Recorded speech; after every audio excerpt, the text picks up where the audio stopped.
You received a call from an inmate at the Department of Corrections. This call will be recorded and monitored. If you wish to block any future calls of this nature, dial 7 now. To accept this call, press 5 now. To decline this call, hang up. Hello there, Miss Dirty. Oh, I'm doing just fine. Ah, yes, I did hear about her. Her sister gave me a call, and we're all proud of her. I mean, she's in construction, right? Yeah, they need women in construction, so I'm very happy for her, and I'm glad that the that particular job field is getting some good workers and breaking the stereotypes. Oh, yeah.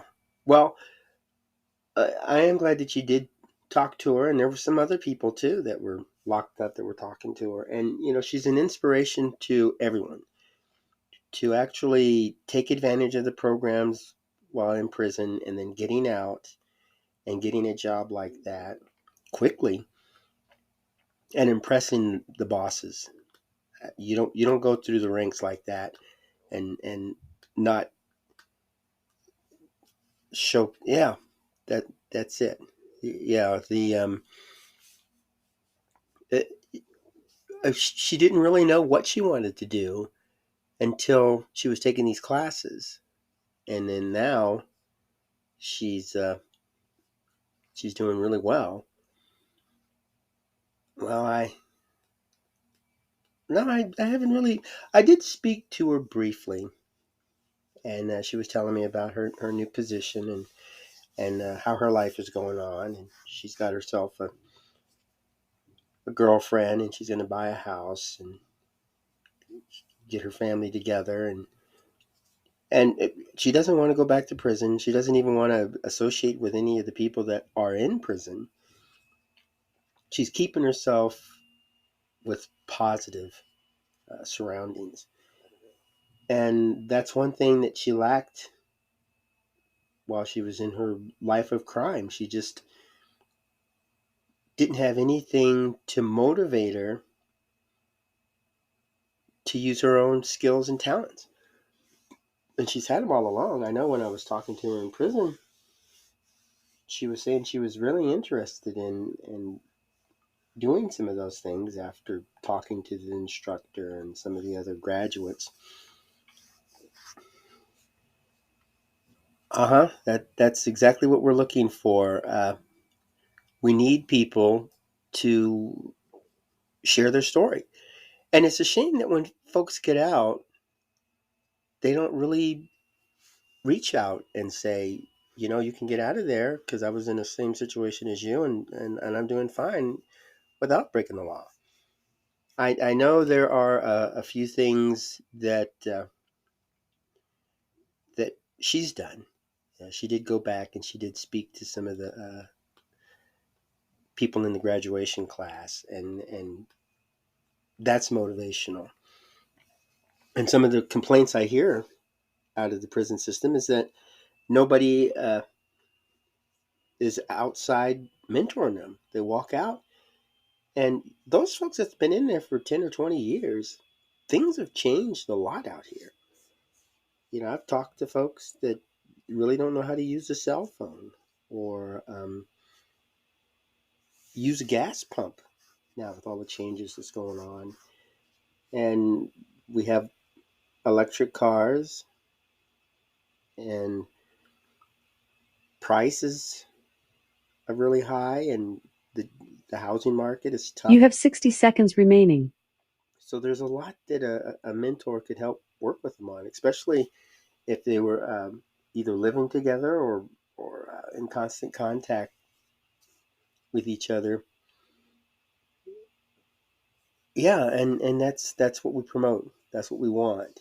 And I'm so glad that you're joining that select few that want to share your experiences and talk to other folks in there, because You the, have 30 seconds the remaining. DLC isn't going to do it. We're going to have to do it ourselves. Yeah, I think you're going to do well. I mean, just I mean, hopefully you'll be able to get interested in construction work, but there's a lot of other opportunities out there, and the worst thing you can do is just not take advantage of them and get out pretty much in the same educational level as when you went in. Yeah, improve yourself. That's a good idea. Thank you for using Inmate Call. Goodbye. Welcome to AQS Inmate Call, and I am your host, Joel Wilborn, and this is about people getting their life back in order after prison.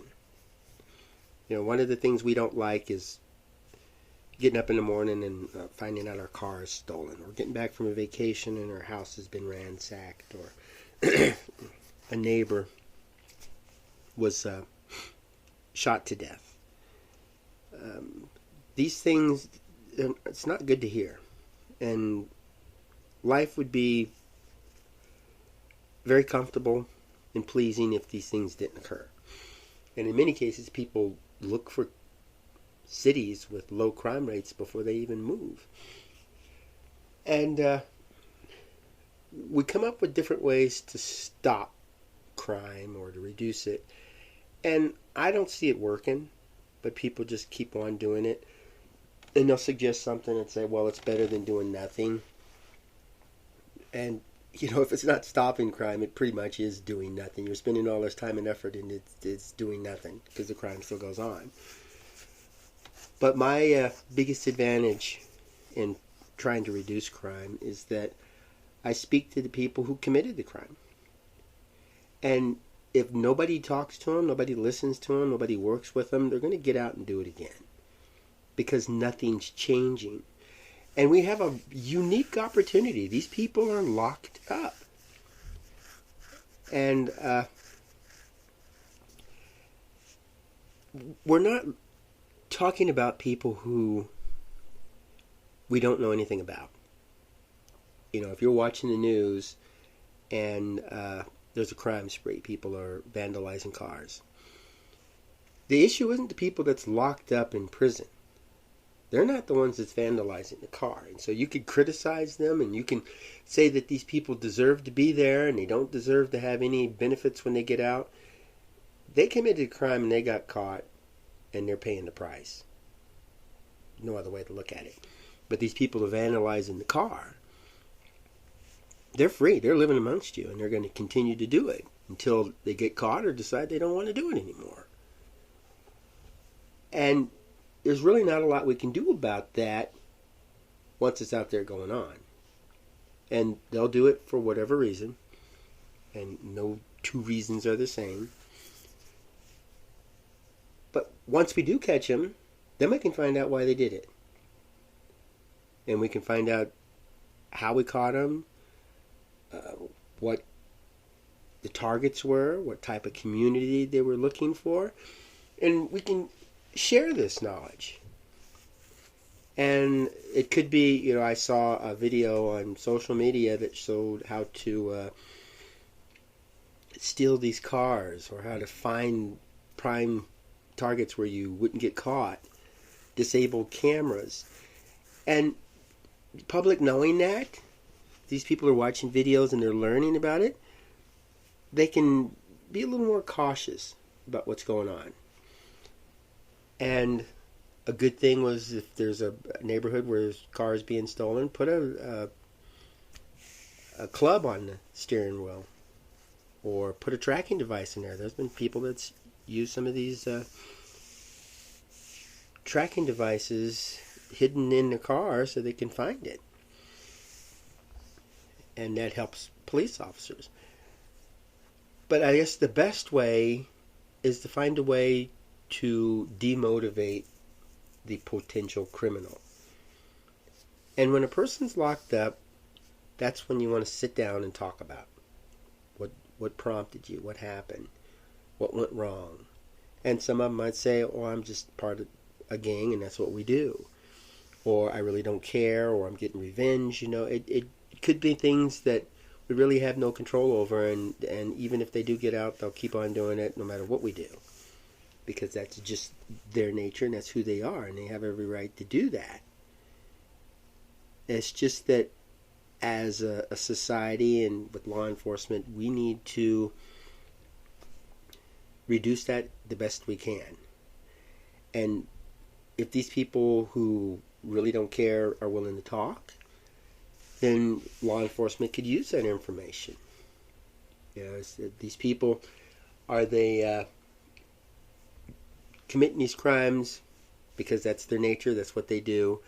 And are they doing it in high-class neighborhoods? Are they doing it in neighborhoods that have low income? Are they going into abandoned houses? Are they kidnapping people, threatening people, videotaping?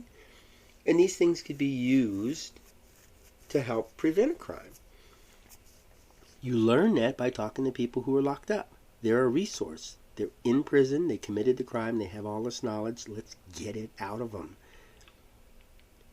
And then, once we have this information, we can share it with the community, share it with the people who need to know it.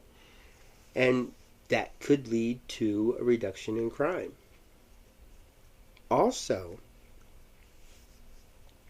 if these folks are willing to share their experiences with high schoolers or grade school people, or even going back to the prison after they get out and talking to folks, that's a valuable resource in reducing crime. We could produce every law in the world, but the one thing remains constant with all criminals: have zero respect for the law. If they respected it, they wouldn't be breaking the law. And those of us who don't understand, how could a person do that to another person? It's because the people asking that question respect the law. But the people who did it, they'll simply say, law didn't matter to me. And murder is against the law. Okay, everybody knows that. Everywhere in the world, murder is against the law. Yet, look at this. Every day somebody's being killed. It's against the law. We have people out there roaming the streets looking for somebody to kill. And then we have law enforcement that's going out to arrest them. And we have the justice system which tries them, convicts them, and locks them up. But murder is against the law. You can create a new law and say, throwing water balloons off of an overpass onto cars is against the law. There's going to be somebody that's going to do it. And it's going to continue. And you can even heighten the sentence. You could say a person gets 300 years if they do that. But they're still going to do it. But there's a reason why they're throwing water balloons on cars. There's a reason why they're breaking the law. What is it? That's what we should be interested in. And when I talk to convicted people, they don't tell me that I broke the law because it's a law and I don't like the law and I'm going to break any law that I can. They give me other reasons. Because I was addicted and I needed money for drugs. I was in a gang, and this was a part of the initiation, or this was something that we did to get revenge on somebody who ratted on one of our friends. Or I was bored, and the rush was just amazing on committing this crime. And then you have those that are locked up that just challenge law enforcement. They don't care if they get caught. It's just more or less like, how can I keep this going on? How can I fool them? And they'll go out of their way to follow it in the news and attend memorial services and stuff, to get that feel. And that's something that professionals could work with. Psychologists, psychiatrists, neurosurgeons or something, even chemists. And maybe if society is a little more active, if the person's been arrested for the first time, Don't just let them go. Maybe put them out in community service. Speaking. I think speaking to folks is a great way to do community service instead of working for some nonprofit cleaning toilets or raking the yard. That's really not helping the community. It's helping the nonprofit that's getting the community service, or the government agency that's getting the community service, but it's not really preventing any crimes. But writing an article, maybe if law enforcement on their webpage or social media site could take these testimonials, these stories, these confessions, this advice, and publicize it. You know, John Doe committed these crimes because of this. And this is what motivated John Doe to commit these crimes, and John Doe wants people to avoid these issues and avoid these motivations, and this is some words from John Doe himself. I put that on my YouTube website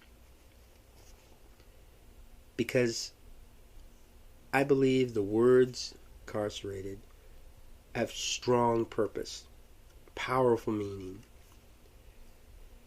And I'm not going to say that it doesn't work. There could be 2, maybe 10, or maybe 1 person that heard it and didn't commit a crime, or reached out to the person and said, "What are you talking about?" The biggest thing I had is a gang leader who had really no care for other people, and his life changed around after being locked up in prison. And some of them could simply say, you commit that crime and you get caught because you know the risk, you know there's a possibility, and you go to prison, you have to accept it. You have to accept all the stuff that's going on in there. Quit complaining. You put yourself there. And then there's those that don't put themselves there. I talk to a lot of people who say they're not guilty of this crime. And so their resources are used to prove their innocence and contact people that can help them, like the Innocence Project. And I recommend that a lot. And when the Innocence Project takes on an inmate, then we're making some progress, because we don't need to be locking up innocent people, and we need that story to get out too. So hopefully you can help prevent crime by listening to somebody, talking to somebody, sharing somebody's story, and getting the word out. So thanks for tuning in, and I hope and pray that you will get out there and use your resources, your valuable resources, to help reduce crime and to make your community a better place to live, and the people happy to live there and to do law-abiding projects and be successful in reaching their dreams and their hopes and their goals. So go out and make this a beautiful day and make fantastic memories for tomorrow.